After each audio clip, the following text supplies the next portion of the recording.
New year, new you, but at what cost? Welcome to this podcast from Which. Hello, it's Rob Lilly-Jones here with a brand new series of our health and wellbeing podcast, bringing you expert advice and recommendations to help you live your best life every day. Now, January is, of course, a big month for health, with plenty of us making New Year resolutions to improve our health for the year ahead. But it's more important than ever to ensure you've taken on board the right advice and you've got it from the right place. Now, today's episode is all about weight loss jabs and supplements. Later on, we'll be joined by our public health nutritionist, Shefalee Loth, and Sophie Medlin, the founder of City Dietitians. But first, we are joined by Which researcher, Megan Thomas. Megan, hello. Hi. How are you doing? You okay? I'm good, thank you. How are you? I'm very good, thank you. It is brilliant to have you on the podcast. Now, I've already said we are talking about weight loss jabs and supplements. So why are you here? Because what have you been investigating in that space? Yeah, so I've been looking at food supplements specifically and the kind of weight loss claims we might be finding out there. So that's whether that's in the supermarkets, in sort of major pharmacy retailers, or on online marketplaces. And basically it's a bit of a wild west, like there's a lot going on. The headline, I think, from your findings, the supplement market is full of dodgy weight loss claims, even from reputable retailers. What do you mean? Yeah, so basically I think there are very specific approved weight loss claims that a product could make based on very specific ingredients. Because it's a health claim, you can't just say things willy-nilly. But when we're looking at these products, we're hearing things like, it's a fat burner, it's an appetite suppressant. And then you look at the ingredients list and you're not really seeing any justification for that. And that is definitely more so on the online marketplaces because it's so hard to control. But because these major retailers, they need to keep up with the sort of things that the online marketplaces are offering. We're seeing a bit of that there as well, where the claims are maybe just stretching out what's allowed a bit. So, they might be allowed to say contributes to a normal metabolism, but that's being stretched out to say, it will help you with weight loss and things like that, which are not necessarily helpful for consumers. No, I mean, you've touched on a few of them there, but some of the claims you've seen, can you tell us about some of them? Because a lot of them, as you said, they're just not true. Yeah, so, some of the most egregious are just completely absurd, and I think at least will be easy to spot by consumers. So things like burns fat in 5 seconds was one that I saw, within a week you'll have lost centimetres off your waistline and things like that. Now, was that easy to spot simply because the normal person will just look at that and go, that's not possible? You just go, probably not. But yeah, and some of them, they're coming with these really weird images and sometimes it's sort of broken English and you're kind of confused by the message. But other times they are a little bit more believable. And like I say, fat burner, appetite suppressant, appetite control, things like this, or, specific claims about ingredients that actually, when you look them up, aren't backed by science at all and have actually been specifically rejected as unproven, so they shouldn't be being used. There are quite a few on hold claims, which means they've neither been proven nor disproven, but a brand can use them while they kind of wait for that decision, as long as they have evidence to back it up. And this, I think, is where we're seeing the system being kind of abused, especially with an ingredient like green tea, which you see in loads of these supplements and is just being used to kind of justify anything. So yeah, some of these really bold claims, especially the fat burning one, is coming from the use of green tea as an ingredient, but it's not necessarily all there. Do you mean literally like green tea that we drink? Or is it slightly different? It's different form? It depends. It's sometimes an extract or like a really concentrated form. Yeah. One of the very few things that do make sense, because as you've said, it is very, very confusing. You mentioned as well there are only specific claims that they can make. Now, there is a difference, isn't there, between what supplements can claim they can do and authorised and approved claims that they're allowed to make. Mm-hmm. When you see a supplement that's suggesting that they can put a timeline on your weight loss, don't believe it. Another thing like that is suggesting that you would never gain that weight back. That's another sort of surefire red flag that is not to be trusted. Another thing is if it's comparing itself to weight loss jabs. What this is not even a health claim, but a medicinal claim, which are slightly different, which again, confusing. This means that when it makes a medicinal claim, it will actually be regulated differently by the medicines regulator instead of the Food Standards Agency and the Food Standards Scotland, who would regulate food supplement claims. And actually, it would need to have all these authorizations that it probably doesn't have if it's trying to sell itself as a food supplement. So it just becomes really tricky, yeah. And again, we've just made evidently clear why this is so confusing, because there are different authorities involved, there are different bodies involved, there are so many different things to consider here. One thing we haven't touched on yet, and you did allude to it a little bit earlier on, the type of advertising that is used to try and sell these products, the sort of imagery that we're seeing online. Talk us through some of the stuff you saw. I mean, I've seen so many AI generated ones that is, someone who's overweight and then the same person who's, super thin, which is obviously just not real. It might be people sort of suggesting wearing sort of like oversized jeans, that they've lost all this weight from using this product, but that's not true. And the sheer number of adverts that are out there as well just shows how exponentially this space has grown in recent years. There is more and more interest in this than maybe ever before. And do you think social media has a lot to do with that? Definitely. I think that a lot of the ways we've seen social media adverts play into this is that sort of people are finding themselves facing up against these rules too. So one instance I saw actually was someone promoting a specific product I'd found that was making kind of sketchy claims. And there was a conversation in the comments of someone else trying to promote this product, and they said they'd received a strike because they had alluded to weight loss, and they're like, no, you can't use those specific words. You have to be a bit trickier about it, and sort of encouraging people to look it up separately and things like that. It's like an interesting way around it. But yeah, like this huge explosion of online marketplaces. There's so many supplements to choose from, and because they're often being imported, it's harder to track down sort of bad players, and so people can get away with these sketchy things. Some very sketchy things, absolutely. And it's not just manufacturers who are making some of these claims that we're seeing in adverts, it's also the retailers as well. Yeah, so it's interesting. Sometimes the product itself won't have any claims, but the way it's categorized in the website, it might actually say like, this is a fat burner. But they've been mindful that they could not claim in the product listing or on the bottle itself that it had any weight loss properties. Similar with appetite suppressants or just kind of weight management, weight loss. So I think if you're looking, because these are reputable retailers sometimes, if you're looking at one of those sections, look at the product itself, because you might find that there is no evidenced claims that they can use. A little bit later in the episode, we will be going into even more of the specifics of what you should be looking for to make sure that what you're buying is indeed legit. When it comes to your investigation, Megan, where can people read more? How can people read more? And give us a little taste of what they can expect, which of course you've done on this episode already. Yeah, so it should be available on which.co.uk to read in January, but we'll be able to go into the details, maybe picking out some specific examples and saying, actually looking at the ingredients and saying, where has this claim come from? And the answer often being nowhere. Well, we're now joined by Shefalee Loth and Sophie Medlin. Guys, welcome. Thank you. Thank you. Always good to have you here. Now, Shefalee, we've just heard more about Megan's investigation. How shocked have you been by what she's found? Honestly, not very shocked. Megan's done a few investigations over the last few months, and supplements is something we've worked on at Which for a long, long time.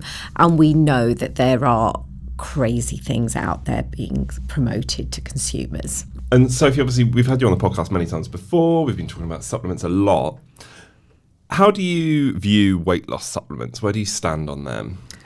I'm a wildly sceptical person about weight loss supplements, and there's so many more on the market now. So because of the new weight loss injections, GLP-1s, that are coming out onto the market, other companies are now looking at those and thinking, we need a supplement alternative to this that's cheaper. And so the market's now flooded with ones that are supplements that are pretending to be mimicking GLP-1s. And the most important thing to remember is there's no registered health claims for any weight loss supplements. So anything that's making a claim about that, we need to be really sceptical of. And a couple of things there, Sophie. Is it GRP1s? GLP-1s. GLP1s, what are they? GLP-1s are weight loss medications, the injectable medications that people will have seen everywhere now. We're talking about things like Ozempic and Mounjaro and those types of products, which are really effective for weight loss, but are a very different thing and work very differently than the supplements that people are selling. Yeah, we will be mentioning and talking about Ozempic and Mounjaro in a little bit. But also, we did touch on this with Megan around health claims, what claims can and can't be made.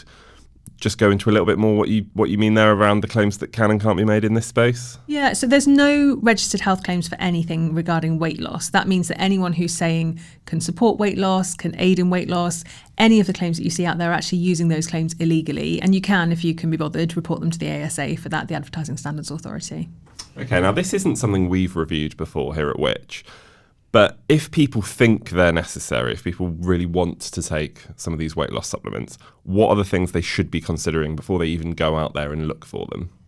Look, I think ultimately supplements, as we've said multiple times on this podcast, are the icing on the cake.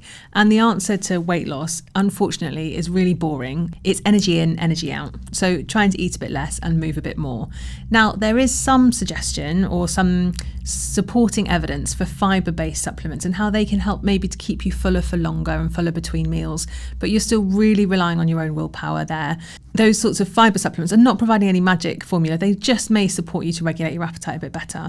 That point on fibre is really interesting, isn't it, Shefalee? Because, I mean, you have spoken a lot about fibre. People will have seen you on our social media videos, on all of our channels. They'll have seen you write about fibre a lot in Which magazine as well.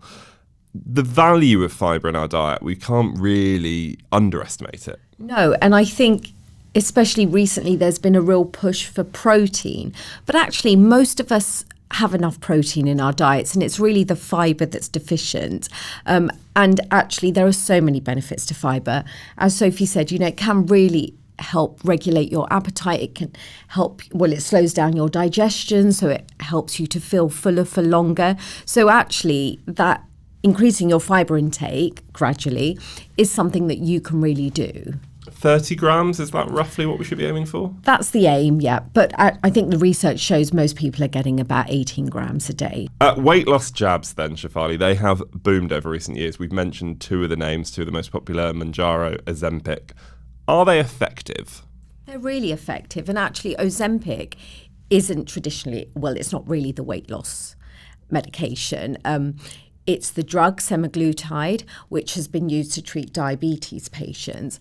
And the weight loss version of the same drug is called Wegovy. So actually, if people are using one of these injectors for weight loss, it will either be Mounjaro or Wegovy that they'll be using. And they're really, really effective. In trials, people have lost up to 22% of their body weight.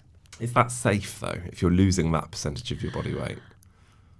It depends how you're using them. Obviously, if you're using them under medical supervision and for the right purposes, then yes, that is safe. And, actually, if you think about it, if people are obese, morbidly obese, they are likely to have a lot of other health conditions as well, comorbidities, such as high blood pressure, high cholesterol, diabetes, for example. And by reducing your weight, you can also reduce your risk or incidence of those diseases.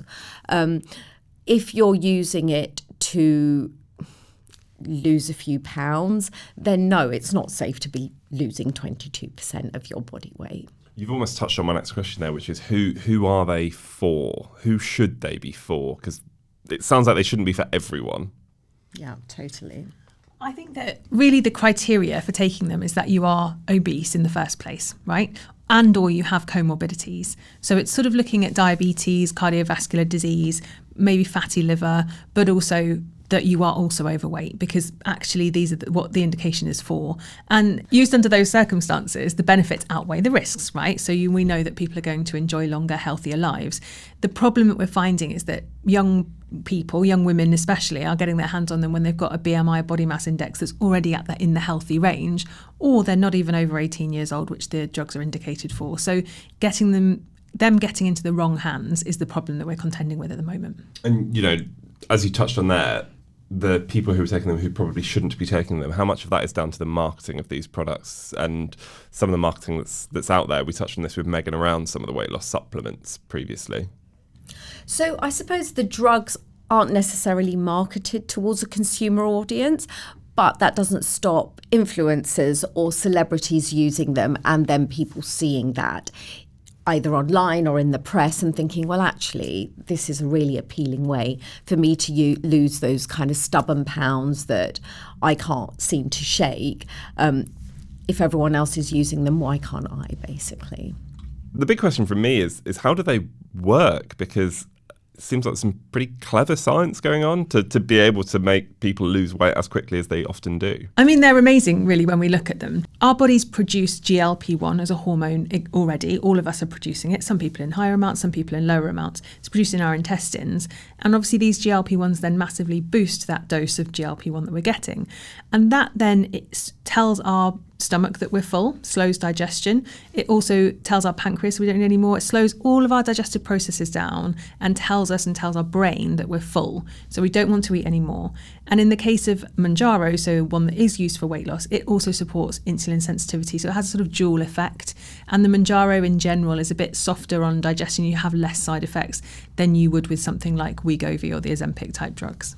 Interesting. So that, again, leads on to my next question, which is what is the difference between Mounjaro and Ozempic? Because obviously we hear them a lot, but it sounds like, and Shefalee, you've also touched on this, they're different. They are. They're not significantly different, although the application would be different, as Shefalee said. So Ozempic and Wegovy were invented for diabetes, and they are very effective in diabetes, with weight loss being a side effect. Mounjaro's seen that, and then it's gone, actually, we can increase this weight loss side effect and make that the primary reason for using them. So Mounjaro is almost a dual action therapy, whereas Ozempic and Wegovy are more single action therapy. So what you'll see then is Mounjaro is much more effective for weight loss than Wegovy or Ozempic. And how often can we be taking them if we are taking them, or does it depend on the person? So normally we would start with a weekly dose, and then the dose would be increased gradually.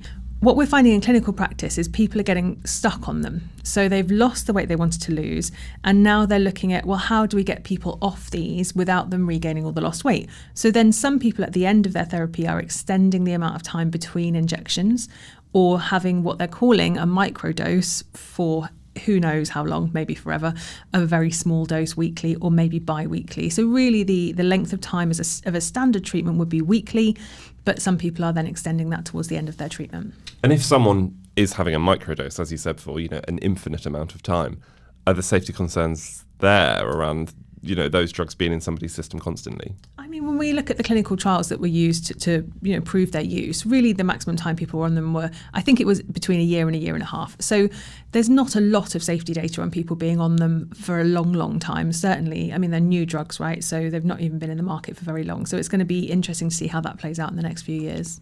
Yeah. And actually, if people are getting them via the NHS, there is a cap on how long they're allowed to be prescribed them, which is 2 years. So the headline then is weight loss supplements, nonsense. Weight loss jabs can be effective. If people aren't getting weight loss jabs on the NHS, if they are going out there themselves, it's something they want to look at. What should they be looking at? What are the things they should be looking out for? So we've done a lot of research in this area, and I'd say probably the majority of people who are accessing these drugs are doing them privately, because it's really hard. There's a lot of criteria to meet to get them, to qualify to get them on the NHS. So a lot of people are choosing to pay privately for these drugs.